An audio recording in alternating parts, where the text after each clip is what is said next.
Hi folks, welcome back to the channel. Thank you very much for joining me. You are always most welcome. So, as promised, I am going to be talking today about, well, basically doing some book reviews. Specifically though, the Falklands sort of Sea Harrier force, if you will, that went down on the Invincible, HMS Invincible and HMS Hermes to try to recapture the islands and provide air cover and also strike targets on the Falklands that in April, May, June 1982 have been held by the Argentinians after their invasion on the 2nd of April. So I should also tell you that I'm not doing a review of every book I've read, that would be crazy, but I've actually an honourable mention, very honourable, should go to Max Hastings, because he has produced a book which is absolutely astonishing in its sheer scale and depth, and it's called The Battle for the Falklands, and it's Max Hastings and I've forgotten the name of the other journalist. Forgive me if he's watching, just slipped my mind. It's two journalists that went down there at the time with the task force in April '82. And it's a remarkable effort because it puts everything in context of historical, factual context, if you like, in that it tells the whole story about what the history of the Falklands, the politics between Britain, France, Argentina, Spain, and the USA, and it sort of gives the whole potted history really, and then takes you right up to the point where Argentina have this election of not an election, but more of a coup, a military junta, I should say, the correct pronunciation, pronounce it with a, as if it was a Y. The junta that took over in the summer of '81 and led by Leopoldo Galtieri, who then decided that within a year they were becoming very, very unpopular indeed, and decided as a distraction they'd take back the Las Malvinas Islands, Islas Las Malvinas, and they duly did this and took us, the British were taken very much by surprise. And Hastings' book is quite forensic actually, and I do like, I suppose if you had to have one book, only one book about the Falklands, that would probably be it in terms of my recommendation.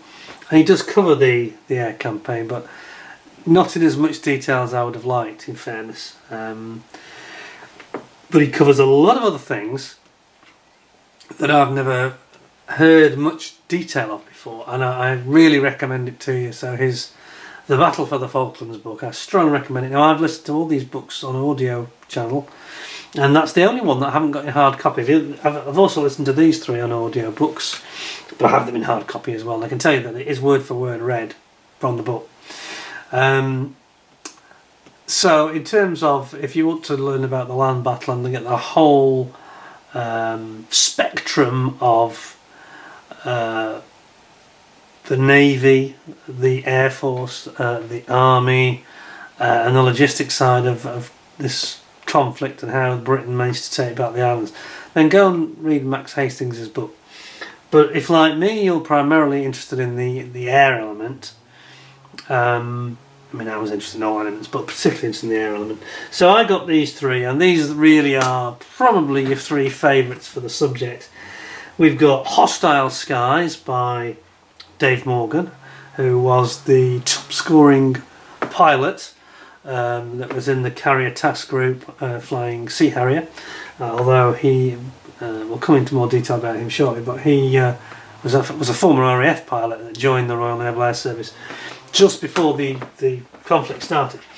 Then we've got Nigel Sharkey Ward, who, if you don't know, is a very outspoken commanding officer of 801 Royal Naval Air Squadron, who were based at Yeovilton and Sqdn Invincible. They were to provide the combat air patrol air cover for the task force, which they did. However, this is a very interesting and controversial book, and I'll get into more detail later. He is a very, very outspoken character indeed. too outspoken, I think, for his own good. I think he'd probably agree with me. But it's a fascinating book, and probably it's the one that's the real page turner, because it's very juicy at times in terms of telling you what was done right and what was done wrong and how it should have been done. And then finally we've got Harrier 809, and this is, I have alluded to this briefly, so I won't go into too much detail on this one today. But this is the Rowland White, and this is the sort of holistic bringing together all the stories about the jump jets, jockeys that went down to the Falklands. And 809 was actually the name of the squadron that was sort of cobbled together from aircraft that were in storage or elsewhere and needed urgently, because of course when they sent them down there was only, I think, 21 aircraft initially, Sea Harriers. That's just not enough. Okay, they boosted it to 25 and then via ascension, and then when the Atlantic conveyor, the carrier ship took it's a merchant ship, but they put these Harriers on it, GR3s and Sea Harriers, and they boosted the numbers up to about 30, I think it was in total, plus the RAF 1 Squadron Harriers, of which there was about 6 or 7, I think. So you ended up with something like 36, 37 planes in total. Now they lost some of those, of course. In fact, they lost, I think it was 4 Sea Harriers and 3, I think, of the GR3s, something like that, 7 or 8 in total. But we'll get into some of that later. So Harrier 809 is like an overall holistic story about the logistics, what the Harrier was all about, and how these guys managed to send this relief supply of Harriers. When 809 Squadron arrived in the Falklands exclusion zone to meet the task force, they unloaded them very quickly. It's a good job they did, because a few days later the Atlantic conveyor was hit and sunk, and they would have been all lost. So it's a good job they took those off straight away. But once they arrived with the task force, they kind of split these Harriers, I think, pretty much in half. The additional 5, I think it was 5, 6, forgive me if I get this out, I'll only be out around 1 probably. Anyway, they split, it's like 3, basically 3 went to Invincible, I think 3 went to Hermes. And they were no longer called 809 anymore, because that, we had 801 already operating, and we had 800 Squadron on Hermes. So that sort of name fades at the end of the once the conflict is fully underway. Now, I'm going to address, there's kind of 3 elephants in the room here. Well, I've alluded to one of them already, which is the 809 kind of being disbanded, if you know what I mean, because the name gets dropped effectively once they get to their target of actually meeting the carriers and giving them logistical additional Harriers. But it's a very good book, and it tells you a lot of things I didn't know in this book. James Holland is one of the people that's actually read it, and he's a big fan of it. But Rowland White, I should say, the actual author, he is very good at pulling together stories and cross-referencing them and all this kind of thing. And he does it very well here, and there's a lot of interesting stuff in here about behind-the-scenes negotiating and particularly spying. Stories about the Nimrods that they took over to Chile, also about the hunt for the Exocet missiles that they believe that the Argentinians were in the process of obtaining, and of course they only ended up in the end having 5 missiles, but they were very dangerous, of course. And we had 1 sunk the Sheffield, 2 hit the Atlantic conveyor, contrary to what you may read elsewhere. They almost went through the same hole, creating a much bigger hole. Basically hit the ship in the same place, but I don't think either of their warheads actually went off, didn't ignite. But they burned, the rocket fuel motors burned and set the ship on fire, and it went orange hot, horrible. And sadly, Ian North, the captain of the Atlantic conveyor, who was a merchant seaman, not a Navy member, he was lost. He went overboard and he bobbed underneath and he disappeared, and they never found him even. It was very sad indeed, because he was a really nice, well loved, well thought of, proper old school sea captain, and it tells you all about his story in here. I think it's from Birkenhead, so it was a great loss. But this does encapsulate a lot of the other stories, and one of the stories was when things were getting very extreme and the British intelligence services were getting very desperate to stop this potential supply of Exocets. Because I say, we had one, obviously one hit the Atlantic conveyor, we had one hit the Sheffield and sink it, so that's 3 there that have gone down. One missed the Sheffield and was wasted. There was another that was aimed at, I'm trying to think what the ship they aimed it at, and this fell short, went wrong, apart from Sheffield. Can't remember, it doesn't matter. But that's 4, and then the other one was, what was the other one that was hit? Was it Broadsword? No, they were hit by bombs in the Sound, weren't they? Ardent, Antelope and Coventry were all hit by bombs from the Skyhawks. Anyway, there was a 5th Exocet. I think it was another one that ended up either malfunctioning or going off course. So only 3 actually hit, but the 3 that hit did sink their ships, even though they didn't go off. It's fascinating because, as I said, the military intelligence were desperate to get their hands on these Exocets and intercept them, destroy them. They had the SAS on standby, and they even went to Recife in Brazil on a mission where they intended to actually blow up the shipment that they thought was coming in from North Africa, from Libya, I think it was. And they were going to actually intercept it at Recife, and the SAS were going to blow them up at the airport because they were convinced they were going to go to Buenos Aires. Anyway, they didn't in the end. They didn't. They managed to stop it. The French stopped the supply to North Africa, which stopped its onward transition. So it was Aerospatiale, I think, wasn't it, that built the Exocet, and they in agreement with Mrs Thatcher at the time, the Prime Minister in the UK, President Mitterrand, I think it was, and they stopped the supply of these weapons. It's all in here. Very, very interesting. Lots of skullduggery going on with the Chileans helping out. Some of the things they got up to. It's very interesting. I mustn't say too much. I'll spoil it for you, and I might get into legal trouble. But anyway, but the 2 I want to concentrate on today really is Sea Harrier over the Falklands, Sharky Ward, and Dave Morgan's Hostile Skies. Now I'm going to talk about Dave Morgan's book first because there is a big elephant in the room for me with this one. Now Dave Morgan is without doubt a war hero. In fact, he suffered since the Falklands War with post-traumatic stress disorder, so he's had a tough time. He did recently do a few interesting interviews. He did one with Airfix, which was very good. Go and check it out if you haven't seen it. But there is a problem with this book, and in the way he wrote it, I don't know who was advising him about how to portray his story, if you know what I mean. But the problem is simply this. I mean, this guy shot down 4. He shot down a Puma, he shot down, I think, 2 Mirages and a Skyhawk. Sorry, 2 Skyhawks and a Mirage, the other way around, okay. So there's no doubting his courage. And this is the guy that on the very first day, when you see the footage, he's the one who gives the thumbs up when they come back, and Brian Hanrahan says, I counted them all out and I counted them all back. And he's the guy that you see giving the thumbs up salute. But I'm going to get this out of the way at the beginning because I don't want to drag on and be negative about it at all. But there's a problem in this book.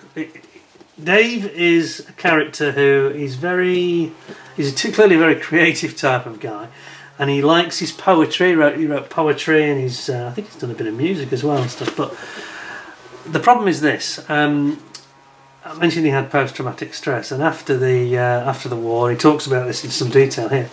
After the war, his marriage broke down, and he sort of blamed the post-traumatic stress on the breakdown of his marriage. But if you read this book, you're not going to agree with him, I don't think, because basically he had an affair with a young lady, a German girl, who was only 21 at the time. When he was a Harrier pilot in Germany, I think he was based at Wildenrath. And he goes on and on about this, and he keeps coming back to it, and he's trying to tell his story about the Falklands, and this is the issue with the book. He keeps on bringing up this extramarital affair. Now that started years before the Falklands started, so I have to say that I think that's a lot more to do with his marriage breaking down later. In the final chapter he says this comment about, oh yes, well there was infidelity on both sides. Well, when you read the book and see and hear it in context, chronologically, it's no wonder that his wife, wasn't perhaps as loyal as she might have been, because he wasn't. And he carries on going back to this woman, and he keeps referring to her and talking about his love letters to her. And then in the middle of the book, where he's talking about the combat in the Falklands when he gets there, which is really good. I mean, I don't want to put anybody off this book. Please don't be put off by it. I'm just giving you a bit of a health warning for this one. But he gives this strange style in that he keeps on having these flashbacks, and then he's also it feels like every letter he writes to his family and to his kids, very flowery personal stuff. It doesn't add to this book at all. It doesn't add to it. And it's the fact he keeps on bringing it in, and it's sometimes at the most inappropriate moments in the story, and it wrecks the narrative. It completely throws it and sort of brings it to a standstill on more than one occasion. I found it very, very difficult. Now I have to also add that I think you should read the book and judge it for yourself. I don't want to say too much. I don't want to upset anybody, including Dave, who's a war hero to me. He really is a hero. But I think he was unwise in the way he went about this, and somebody should have said to him, I don't know who advised him, but somebody should have said, don't put that stuff in, because that won't do you any favours. It doesn't really do his reputation any good. And he deserves a lot of respect from his country, I think. But I think he was most unwise to include this stuff. It's a little bit, strikes me as a little bit juvenile, immature, if you know what I mean. If you read the book, I think you'll quickly see what I'm talking about. I don't want to say any more than that, really. But he should have just cut it out. I mean, he could probably cut out about that much of the book and get rid of all this garbage, and then you'd have a rip-roaring boys' home stuff, a bit like Sharky Woods is. Nobody minds about hearing about his family and the context and his feelings, and he's talks about that a lot. That's fine, but it's just that he goes into sometimes a bit too much detail, I think, and doesn't really put him in the best light, I don't think, especially in relation to his marriage, and that's none of my business and none of your business. But don't put it in the book, then, Dave. Don't put it in the book. Okay, so I think that was a big mistake. Now I have to say, having listened to it on the audio book, the one thing I should add, which is if any of you have heard this. This was actually quite a good bargain. I think I got it on Apple Music, and I think it was about $8.99, which seemed very cheap. Was that one $8.99? These two weren't too bad. Whereas Sharky Woods was a bit dearer, and the Battle for the Falklands with Max Hastings, I think, was £25. It was really expensive. But the point I was going to come to is simply this: the chap who reads this, who does the voiceover.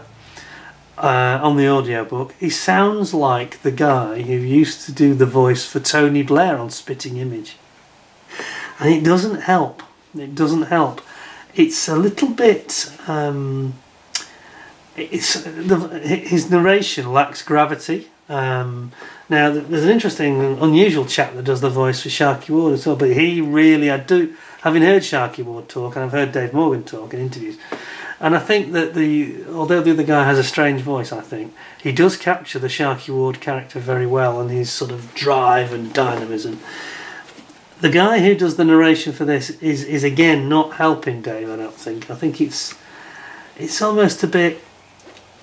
It's read too quickly, and it's a bit lightweight the way it comes across. Quite a few things are wrong with it. So I think, in summary, perhaps best reading the actual book I've got in my hand rather than getting the audiobook for this one. Harrier 9 audiobook is brilliantly read, just to prove my point. Cameron Stewart, who's a great narator, I can really recommend him. He also did D-Day, the Battle for Normandy, and he's got a great sort of prestige and pedigree.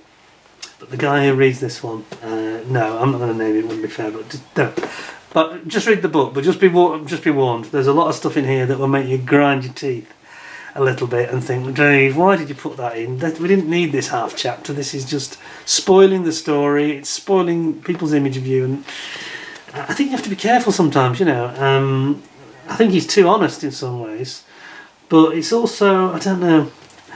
It's as though I've got to be careful. I don't want to upset anyone, but I just think he shouldn't have included it, and it comes across as a little bit immature in some respects. But anyway. In terms of the actual content of the book, though, and his story, it is pretty remarkable. I mean, this is the guy that on the first day, as I say, yes, I mentioned him giving the thumbs up. Well, he nearly got shot down over Port Stanley runway because he was supposed to go in second in the group to attack the runway. This is after the Vulcans had done their business.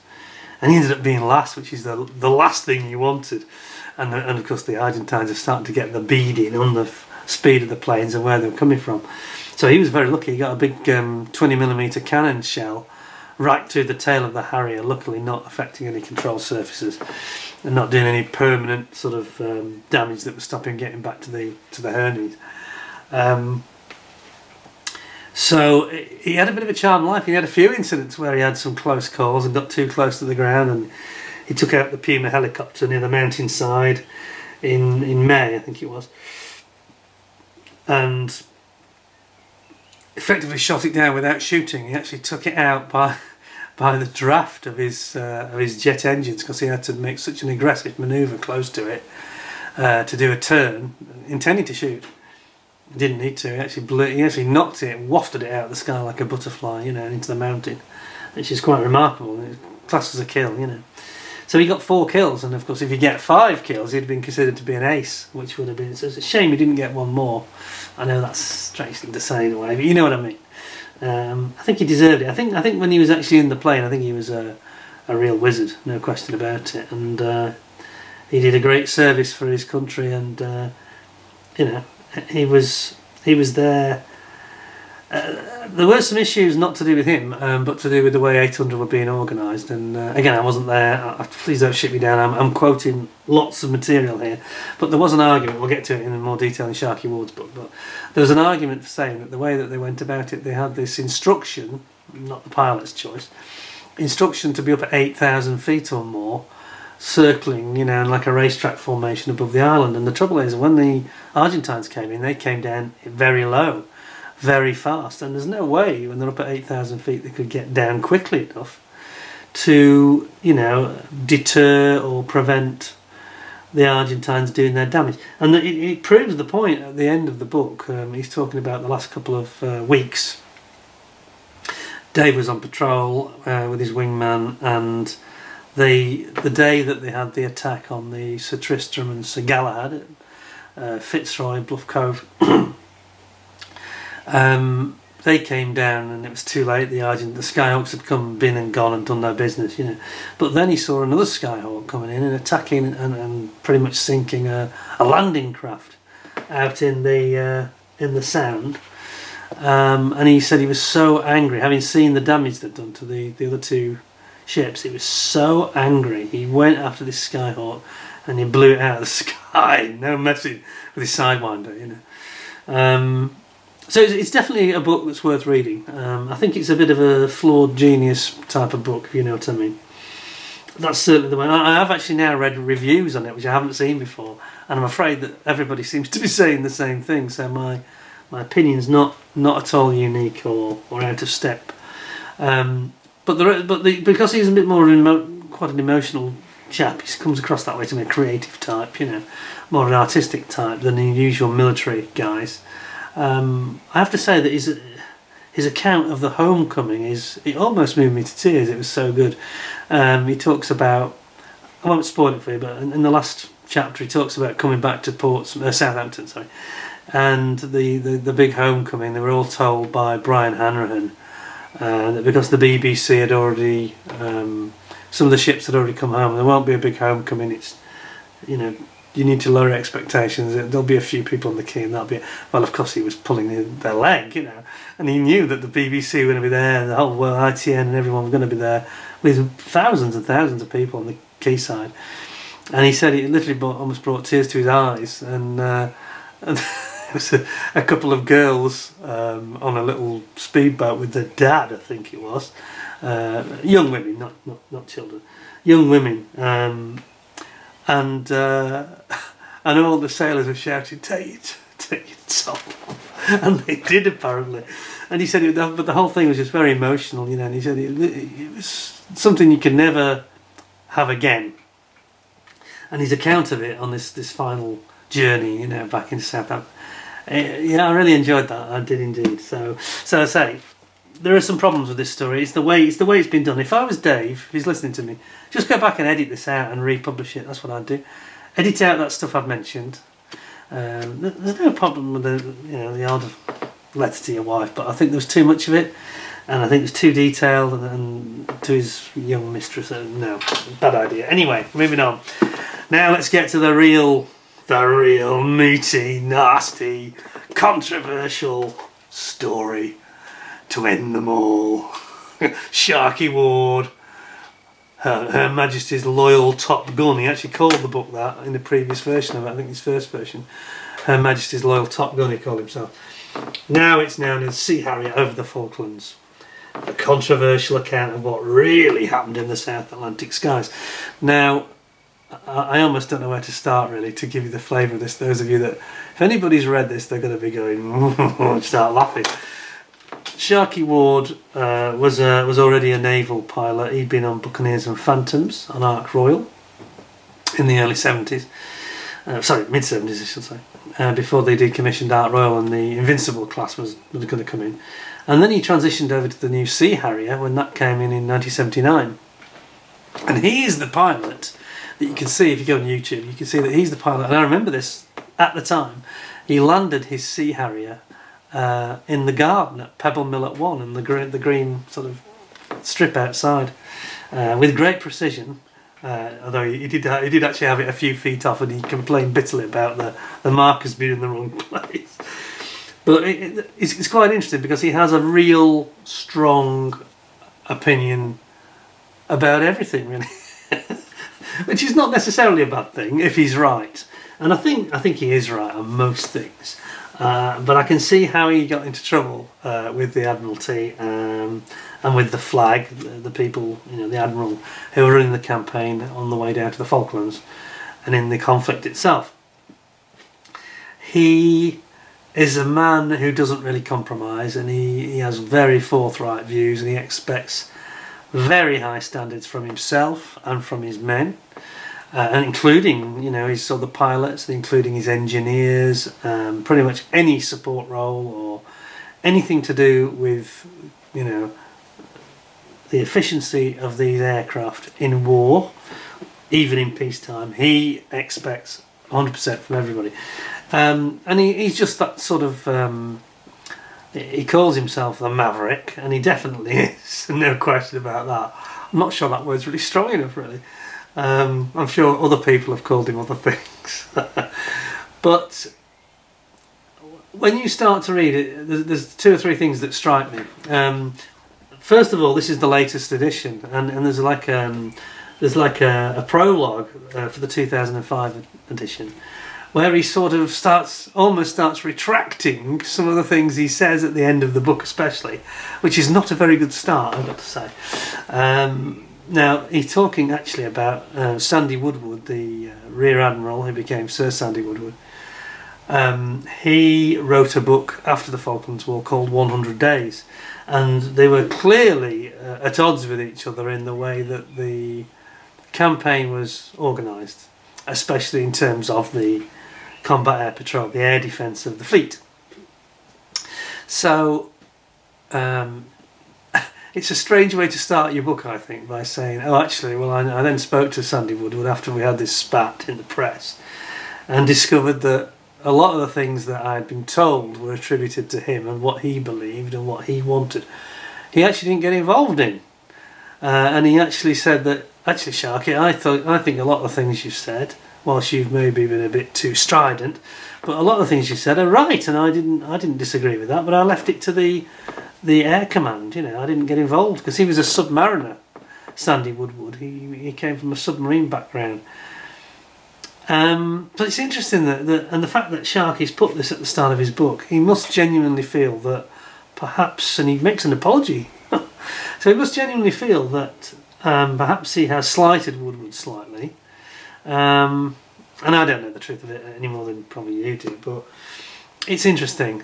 However, it has to be said in that Sharky Ward's defence that he comes across as too aggressive and too strident and a bit OTT.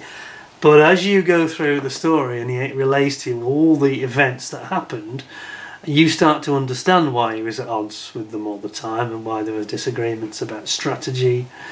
You know, I mean, the car I mentioned before regarding Dave Morgan's flight was, because they're from Hermes, 800 Squadron were told to patrol at 8,000 feet. Well, Sharky Woods guys were below 2,000 feet over the island. Obviously in transit they go up higher because you get more fuel efficiency. And the other thing that he was very constantly upset about, two things. One was the Blue Fox radar, which was in the Sea Harrier, and this is a very efficient Ferranti designed radar system, but it wouldn't work. It was brilliant over water, especially if it was calm water. If the sea was calm, it gave brilliantly accurate forewarning of aircraft ahead or surface contacts. Now, not everybody shared his enthusiasm, and he was saying that they could scan up to 23 miles with ease and pick up an aircraft 23 miles away. And on the Hermes, Andy Old, who was I think he was the commanding officer of the actual 800 Squadron, and he was saying no, we can't get it more than 11 to 12 miles, you know, so something is wrong. And they had this constant disagreement, and it runs throughout the conflict, it runs throughout the book as well. The Blue Fox radar was no good over land. It just wouldn't work over land. But when it was used correctly to its strength, it clearly did work. And Sharky Ward also makes this comment about the flag and the command of the air group under Sandy Woodward on the Hermes, and he says that they had this habit of sending off their precious Sea Harriers, and they were precious because they only had 21 at one point, split amongst two, you know. And then when you think that they have to do 24 hours a day cover, it's not many at all, and it means quite long shifts for these guys, 4 to 6 hours, you know, and it's a long time flying a fast jet. It's exhausting. But he was in favour of basically splitting the jets up, and if they needed to check for potential Argentine incoming aircraft, one would go off and sanitise. I'm trying to remember the amount of water. I think it was something like 400 square miles in front of him, and if they changed their course slightly, I think it got up to something like 3,000 square miles that each aircraft could cover over an hour or two. And they call it sanitising, in other words, radaring across the water and seeing into the distance. And they could actually then produce a picture, if you like, of empty ocean where there was no threat. But the flag didn't like them using it. The flag were telling them to switch it off, and the flag wouldn't let 800 Squadron use the Blue Fox. They were saying, no, it gives your position away to the Argentinians. Now, Ward and he's done this famous Imperial War Museum podcast, and he tells this story very well in that, if you want to go and get a short version. He was incandescent with anger about this, and he said, this is bloody stupid. You know, the best way to find out if there's a threat isn't to go just looking visually, which is useless. You can only see about 10 or 12 miles if you're lucky, depending on the weather. It might be 1 mile, you know. And he said the Blue Fox will sanitise straight ahead. You can see exactly whether there's any threat or not, and then you can have confidence that within a certain period of time, within a certain area of the ocean, there is nothing. And this argument started. So 801, commanded by Sharky on Invincible, started to use the Blue Fox when they felt like it, unless they were commanded specifically not to on a mission. And the others weren't using it. And they were at high level, so they had a big differential in tactics between the two ships, and also they had instructions to go and attack targets on the ground. Now, Sharky Ward was fine with that, depending on the target. So if it was something silly like a helicopter or a few vehicles, or something he would regard as a very risky thing to use the Sea Harrier, think of it as the last line of defence. It's the first line of defence, actually. In fact, they're in 3 zones, the defence umbrella. You have the Sea Harriers doing the combat air patrol, or CAP. And then the second line of defence is the Sea Dart missiles, which all the ships were carrying, apart from Hermes. And then, obviously, they had this picket system of Type 22 and Type 42 destroyers. And then the Type 22 destroyers were the final goalkeeper, if you like, who had the Sea Wolf. missile, which was close in, and of course they had guns as well, which is, you know, I was quite amazed to read actually that there was an 8-ton Dard. Was it HMS Plymouth? Oh, I just can't remember now. But at the very end of the conflict, one of the Super 8-ton Dards launched an exocet at towards Hermes. I think HMS Plymouth, I think it was, shot it down with his 20mm cannon, which was cause for some celebration because it's not easy, not easy to do. So they did. That's the fifth exocet that I couldn't remember. I knew there was a story behind it. Anyway. So big differences of opinion. The other thing that Sharkey was very, very cross about, and he goes quite vindictive, quite a bit of a bitterness built up between him and the Royal Air Force, because he said that the Royal Air Force was just throwing resources at this Vulcan campaign, and he said the first attack on the 1st of May, it wasn't very effective. You know, it did get a bomb on the runway, one bomb. But it was quickly repaired. So really, when you consider that it was something like 1.3 million pounds of fuel it took to get that Vulcan to Stanley Runway.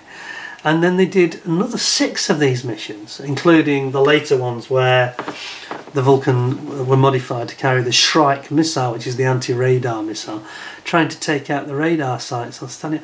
And he said, why aren't we doing this? He said, you know, you've got the Harrier GR3s for ground attack. They can do it. We can do it. Yes, that's a high value target, not like a helicopter. And he couldn't understand why they were told to keep out. And then he had to give close air support for the Vulcan coming in. And it went on and on. Of course, the final one was the one of the Vulcan's engines on the Black Book mission, number 7.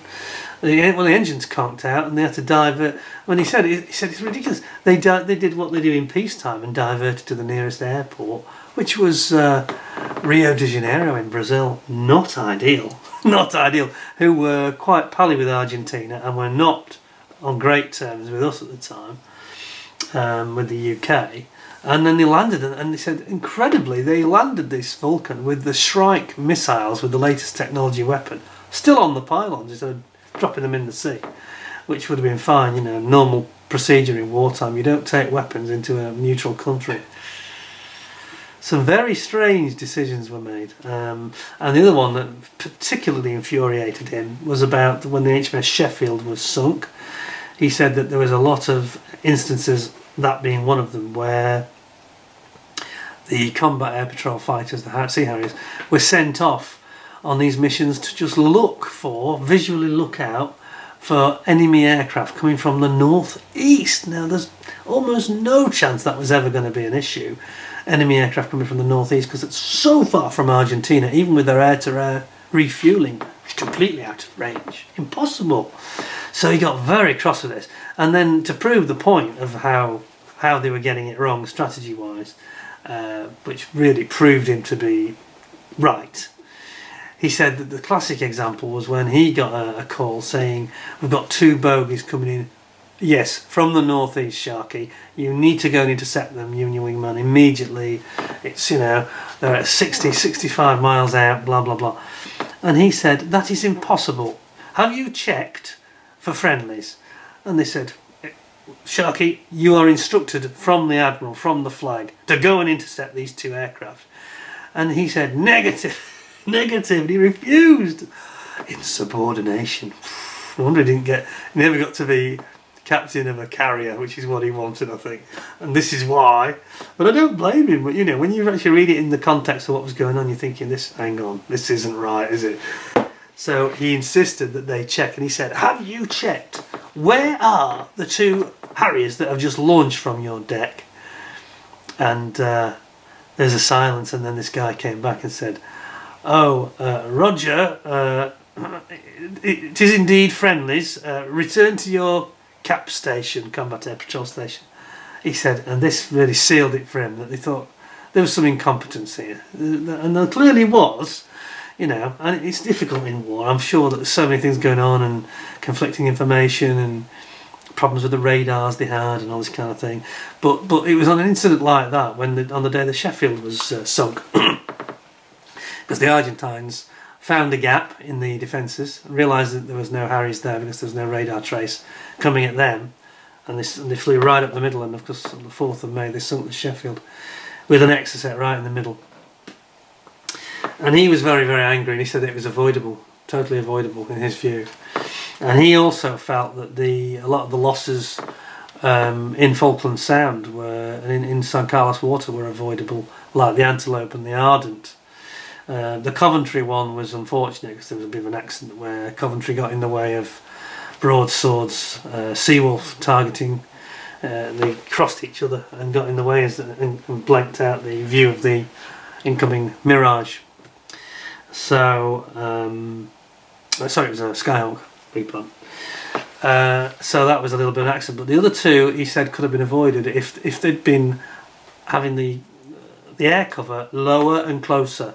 And he said the trouble is the air cover was always too high. It was almost like, he talks about it in his final chapter, and he talks about it saying it's as though the Navy were inviting the Argentines to come in, do what they had to do, unopposed, do their business, damage the British ships, sink them, but be warned, we will kick your ass and destroy you on the way out. Well, that's no good, is it? And this is, I spoke about this in one of my other previous videos.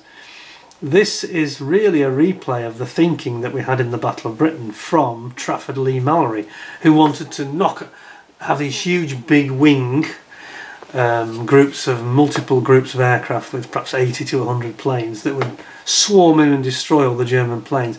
But it took so long to assemble them that he could only achieve that after they had bombed the airfields, for example. So again, it's very similar. He doesn't say that in the book, but I recognised it straight away. It's the same scenario. So clearly there is a lack of understanding about the capabilities of what the Sea Harrier could do in the right hands. And not just in Sharky's hands, but in his team's hands. Clearly they did have great success. Despite being the ship that was actually furthest away of all, usually the Invincible was the one at the back, off to the northeast or southeast. But you don't invite the enemy to come and knock out your critical assets and resources, and then, as Sandy Woodward seemingly wanted to do, then take them down on their way back. Not least because they're lighter and they've got a little bit more advantage on the way back because they've lost fuel, dropped their tanks, dropped their bombs. So they're actually more of a handful on the way back. Anyway, you knock them out as quickly as you can when they're heavy with bombs and with fuel. This is what Sharky was proposing that they should have done. He wanted to come in fast, get in, tangle with them immediately. And of course, they had the Sidewinder 9L, which was this later version of the Sidewinder with the advanced seeker head. And he was saying that one of the things they used to nickname it the Death Ray because it was so reliable. As long as you launched it, with good luck, which the seeker head was very good at. But it had to be in the right range. The only time he had one incident where he was shooting a Mirage and he was just a little bit out of range and it ran out of juice, which doesn't always mean it's going to fail. But I think this Mirage had afterburner on and it just outran the missile, and the missile just dropped away in the end. But there was plenty of other stories where, in the case of the Skyhawks, they weren't as fast, and the missile would still have enough momentum to get up behind them, and then the proximity fuse explode right in the engines in some cases, and some horrendous stories about literally going up the exhaust pipe, quite literally, and blowing the plane from within to pieces. And it's something that he talked about, saying he had to fight to get, everything was a fight for him. He had to fight to get the Sidewinders because they all went to the Hermes originally, even though he'd requested them before anybody on 800 Squadron had requested them, allegedly. And he was kind of battling all the time, and he was very fiercely loyal to his men, very aggressive in the air, and he said not only was I fighting the Argentines, I was also fighting the flag. So he felt like he had to defeat the higher command first to get common sense and get them to understand the asset that they had, because he claimed that Sandy Woodward said in his book, which I haven't read, so I'm quoting him now. Sandy Woodward had said that aviation was proving to be ineffective, and he was going to have to do this mission without the help of the planes. In other words, defend the fleet with just the missiles, but the missiles weren't reliable. I mean, Sea Dart, when it worked, it was brilliant, but it didn't always work, and some days it was too cold to operate it. They had to preheat it. Well, there's no time for that when you've got a Super 8 on Dad coming in, you know, travelling at 600 knots. You're not going to, you know, it's... no. So, you know, instead of using the Harriers as well as they should have done, they should have had them as the outer shell, you know, the shield. Shields up Mr. Sulu kind of thing, and it didn't. It was kind of big, and then they were using them for, as I mentioned, bombing silly low priority targets, taking out an anti-aircraft gun here and there. Well, you might do that with your standard Harriers, ground attack Harriers, but you wouldn't risk your Sea Harriers at low level. And the Argentines have got the Rowland, and I think they had the blowpipe missile as well, both very dangerous.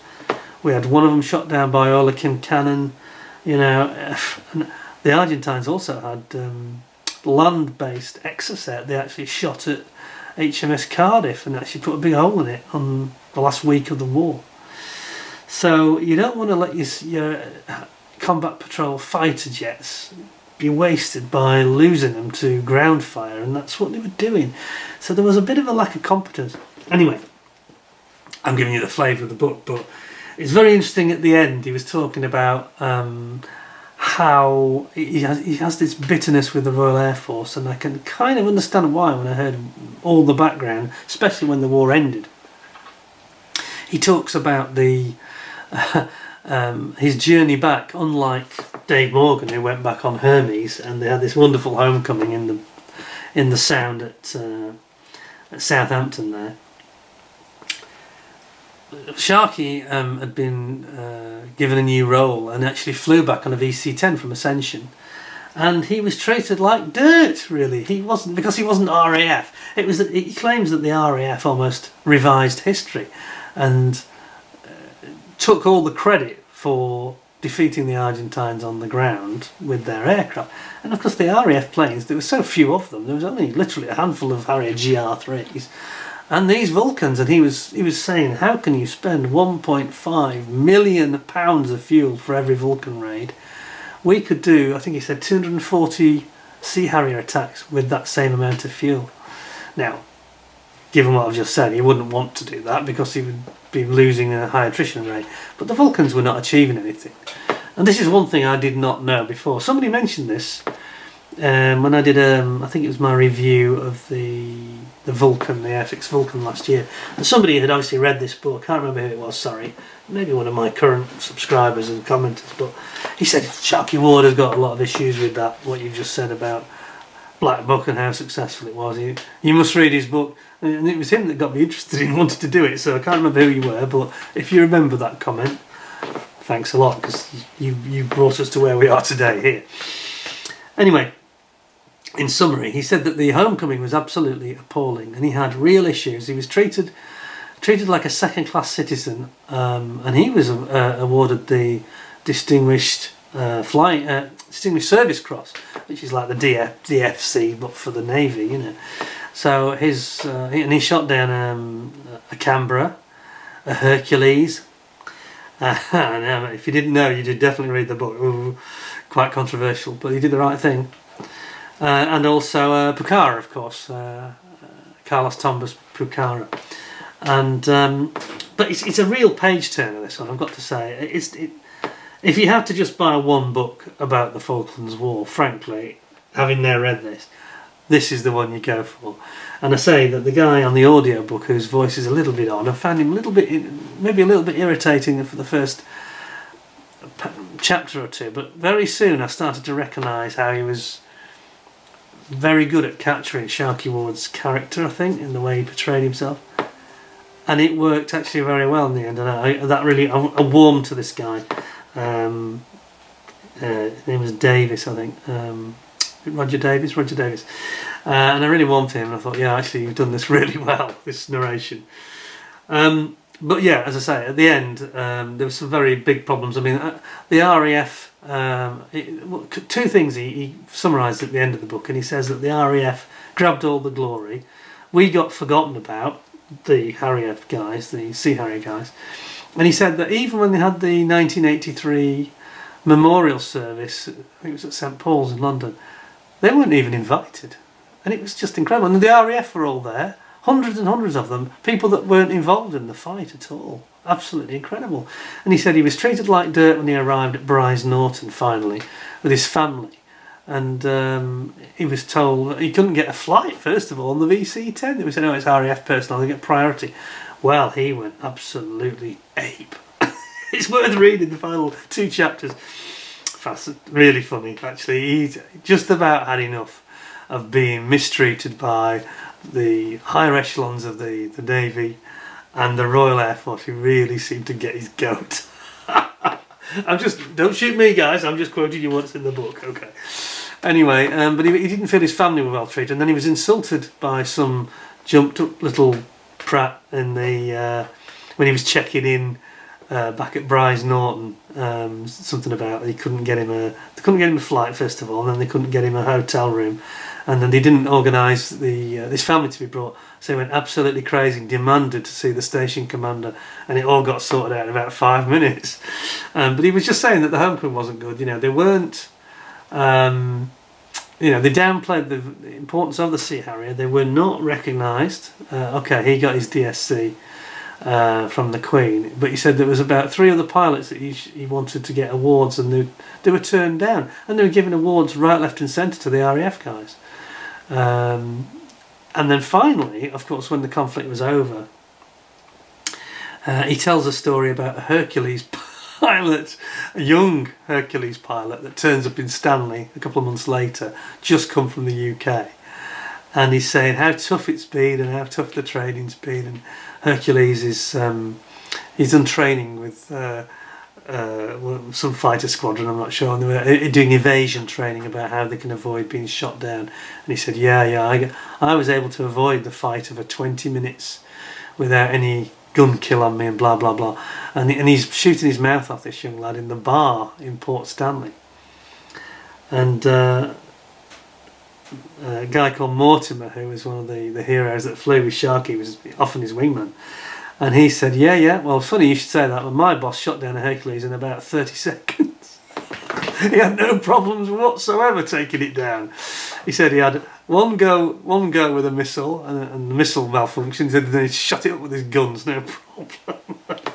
So, yeah, and this guy then became very sheepish and realised that he was amongst the veterans, But he made this final comment about the new facilities on the Falklands, the RAF base, Mount Pleasant it's called. Or they also call it, he doesn't mention this, but it's also known as the Death Star, because it's very confusing apparently with all these corridors that lead, you find yourself going around in circles and people get very confused and disorientated. But he said again the RAF sold the government a load of nonsense. He said that the simplest solution for the defence of the Falklands going forward was not to extend the runway. Well, they built a completely new airbase, of course, to the southwest of Stanley. And he said this is a mistake. Not only did it cost, £40 million or 80 million, I can't remember the figure, it was a lot of money at the time, this was. Huge amount of money, all these new facilities. And he said the trouble is, he said unless you're going to have a large amount of forces based there, which they now started reining back on because of budget cuts again, just like they did when the Falklands were captured the first time. He said the danger is this: that would be the perfect. You can land anything there. Even Concorde could land there. It's got this long runway, He said the space shuttle could almost land there. It's so long. He said, but anything could be there. He said the Argentines could do another sneak attack, capture it, and if they did, we'd never be able to get it back.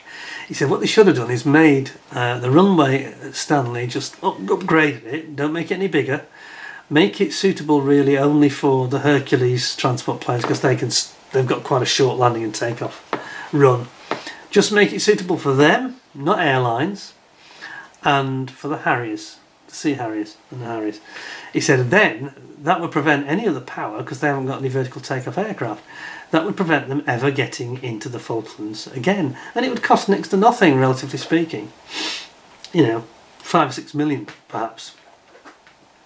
And he said, and instead of that, they went and put this big glamour project up. Look at our fancy base in the Falklands. Now we've got Eurofighters there. Well, they had about 5 or 6 Eurofighters. I think they're down to 2 now. I could be wrong. Anyway, there aren't many of them. Anybody, any of you that see this, shout up if you know. But the point is, he said, it's like a vanity project. It's just crazy. They spent all this money, and then they've started realising they can't really afford it. And they haven't learned anything from the fact that the Sea Harrier was so, he said what they should have done is had the upgraded Stanley for a Sea Harrier base, and then had a forward operating base on West Falkland, with a couple of anti-aircraft sites and radar sites, places like they did during the war, which they had at San Carlos Water. They had this forward operating base. Do something like that, and you could still have shoestring cost, but very effective defence. And of course, he says, he writes this in 2005. You've got to remember, the Harriers were all gone in 2011, and that's probably the reason that they wouldn't listen to him, But it's a shame. It's a shame. I have to say that at the beginning of the book, I was thinking, Sharky, you're just so OTT. You're so anti the fleet, the head of the fleet, the Admiralty, the RAF. He seems to be anti everything. But then when you get to the end and you actually, what you should have done is written it slightly differently. I'm sounding like a book expert because I've just said that about Dave Morgan's. But just this one thing with Sharky, I think you should have just kept it factual at the start and then put all the opinion at the end. Because had he done it that way around, you would definitely say, as I did in the end, having then had the full experience, and I thought, yes, I understand why you say what you say now. I can see exactly where he's coming from. A lot of people that are pen pushers, a lot of people in the Navy that he felt were people that didn't want to. I mean, he definitely rocked the boat, literally. And he could play, just a little fact I forgot to mention, one thing that I never knew, another example of sort of incompetence that he complained about. On the HMS Invincible, and one of the reasons I've been so keen on this Falklands anniversary is that my father worked for Vickers Shipbuilding and Engineering Limited in Barrow-in-Furness and worked on the Invincible briefly for about a year.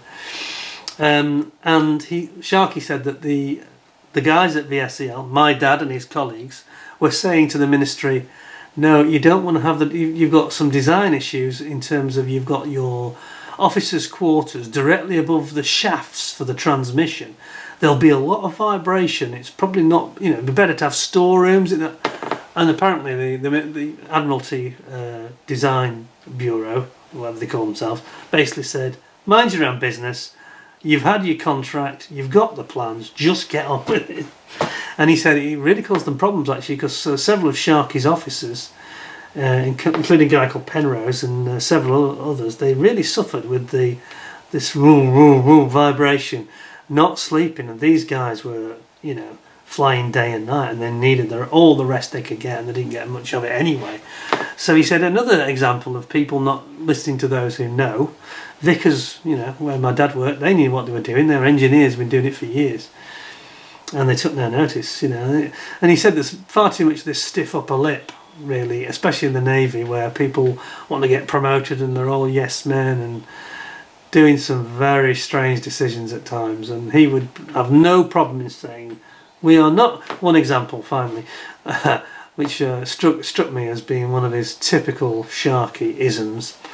They wanted to go and do this a combat air patrol, and they were moving the two carriers further out to the east.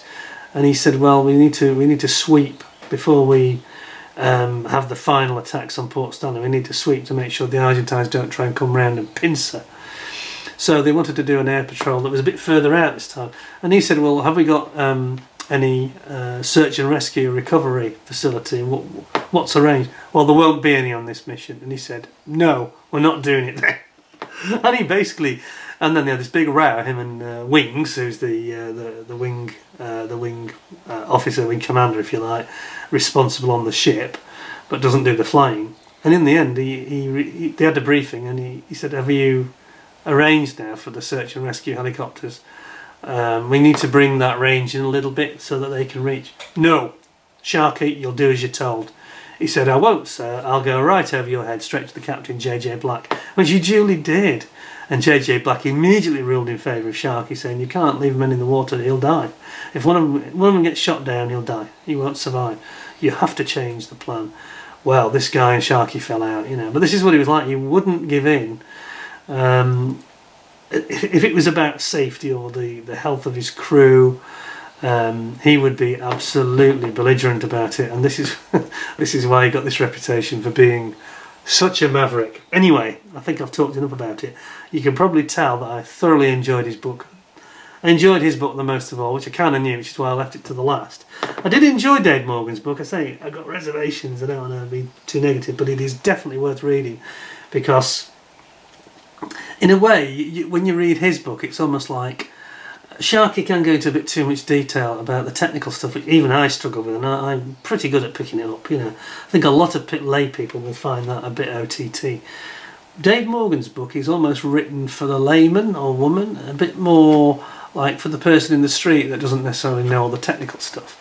And he does explain it. You could say it's dumbed down, but I don't mean that in a negative way. It's made understandable. I think that's the best way of explaining it. And then Harrier 809, as I've said, that is just such a nice historical, factual, gives you all this behind the scenes stuff. Whereas these two are personal accounts. This is like an overview. So you really have got 3 absolutely knockout books there, and I really would. I've got no regrets, you know, about buying them. The only one I regret is the Max Hastings book. Not that I bought it, I just regret it was £25. It's such a lot of money. Ow!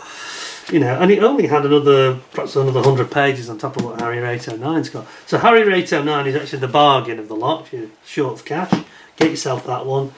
And if you want to sort of see what war's like through the eyes of an ordinary, perhaps an ordinary guy who's very creative and arty, then get Dave Morgan's book.